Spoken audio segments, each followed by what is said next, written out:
Welcome to the Office Event Summary Table Help video. This video will demonstrate how you can organize your Office events within inside the client file. To demonstrate, I'll be looking at a client for business type payroll. And if you look here in my Office Events section, you'll see several events or statuses open. Scroll down, and this is quite typical for a payroll client. There are a lot of tasks or statuses that need to be completed, and you need to keep track of all these. So as you notice, this is quite lengthy and it takes up a lot of space inside the client file. So if you check the box organize by status, you'll now group everything into a nice table, which makes it much more manageable. So all the events are still there. It's just now it's all organized inside of a table and it's condensed. So I will now go through and identify and explain each one of these columns inside the table. So to begin with, we have the view column, which is a view icon. This is the way of viewing all your statuses. So to begin, I will select the eyeball icon, and it's displaying for the status payroll, and it's showing me my open payroll status. And the reason it's just showing one of the open one is because up here in my title bar, where now it shows show all events, I have it displaying just my open one. If I want to show all the events related to payroll, I just left click on the title bar. Now all the events are going to display for payroll. If you scroll down here, we have quite a few. So these are all the ones that are closed out that have been completed. So there's only reason to look at those if you have an issue. And if I go back and select just open, I'm just going to focus in on the open one. If you notice when I selected this icon, this row highlights in yellow, and that's just a way of identifying what status I am looking at currently. And to clear this out, to reset this table, if I select the clear icon or link at the bottom, that's going to refresh my table and reset it back to the way it originally was. My next column is done, and that's just going to identify whether the events are or the statuses are completed or not. So they're going to highlight in yellow if they're not completed. So if you see most of these are all not completed, there's only one that's checked, and that means all the events related to this status have been completed or closed.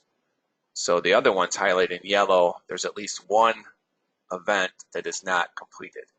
So as we clicked on the payroll, you saw the one that was open. So if I were to click on,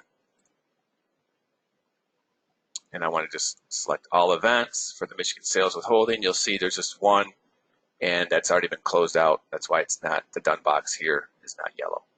So I'm going to clear this back out. Moving right along here, the next column is status. So we have payroll, federal withholding, Michigan withholding, Form 941. Again, this is business type payroll. So these are all payroll statuses or tasks, projects that have to be completed over and over again. So if you look next to the payroll, there's 17 in parentheses. What that means is there are 17 events related to this payroll. So if I want to click on, I'm going to show all events. So it's going to show me closed and open. So if it's not yellow here, that means it's closed out, it's been completed, and there are 17 of these, both closed and open. A total of 17. That's what the number means here in parentheses. The flag icon, what that means is there is a note, an event note, somewhere, at least one of them. So if you see, there's actually several notes in here. So the flag is just indicating I may want to open this up to read the notes, that there are some notes recorded for this particular status. And we will clear this out. Type, excuse me, this is the status type or event type. It's just a way of grouping your common statuses together. So because this is payroll, we've created types to identify how frequently we need to do these projects or statuses. So payroll, I'm going to do it bi-weekly, federal withholding bi-weekly, my Michigan withholding's monthly, 941 quarterly. So we're kind of grouping them together, just a better way of staying organized, and so we have a way of knowing how frequently these are going to reoccur.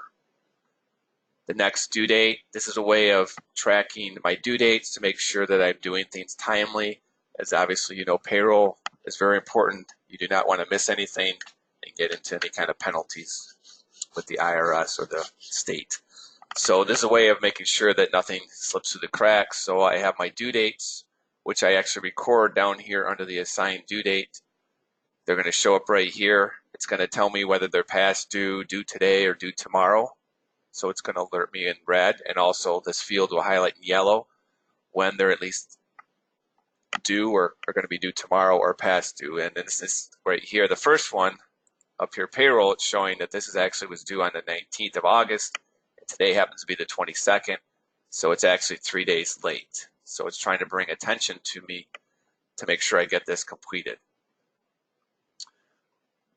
And down here for the Michigan Sales Withholding, as you notice, this was completed. The done box has a checkbox. So I don't have any future due dates. So I've done everything I need to do for the year, and that's why there's no longer a due date here. The other due dates haven't occurred yet. So say, for example, my 941, that one's not due until October 12th is what I have for a due date, and that's 51 days from now. So I don't have to worry about that, but I know as each day comes, I can easily, if I were to go in this client file, I can easily see what is coming next, and I can make sure that I will be alerted on the actual due date. So my next column, billable hours or amount, if you want to track 2 events, your billable amount of time you're spending for each status or project, you can do that. You can record that. That's all done in the billable column for each status. So if I select payroll again, and I'm just going to focus in on my open office events, right over here is where you would track your billable time, and you can then it'll then be totaled up here to see if you're billing your clients appropriately. So those we have training videos on. I'm going to refer you to that down in the office events section. Budgeted hours, again, this is all recorded down here in the billable, and this will just give me a total because I have 17 office events, it'll give me a total for all those events, so I can compare my budgeted to what I'm actually, my billable time, how much time I'm actually spending on it to make sure everything's appropriate. And I track that through my column variance. So if it's a negative amount, that means my budget is actually larger than my billable. And it'll give me totals at the bottom.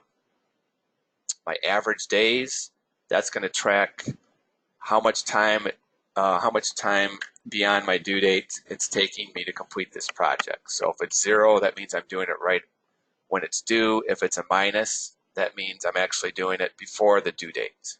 And my last column, summary, that's just going to give me a summary by user of this particular status. So if I select this hyperlink summary, it takes me to another page, and I can focus in on who completed those 17 office events.